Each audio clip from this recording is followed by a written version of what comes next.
Hello guys, আসসালামু আলাইকুম। আসসালামু আলাইকুম বন্ধুরা, আপনারা এখন যে জায়গাটি দেখতে পাচ্ছেন তা good day and family park. এখানে প্রবেশ করার জন্য 20 টাকা দিয়ে টিকিট কাটতে হবে।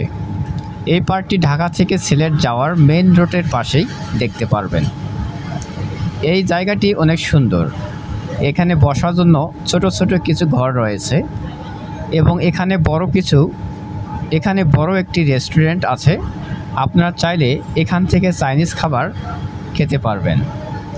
আর এই জায়গার প্রাকৃতিক সৌন্দর্য অনেক সুন্দর, দেখে আপনার মন জুড়িয়ে যাবে।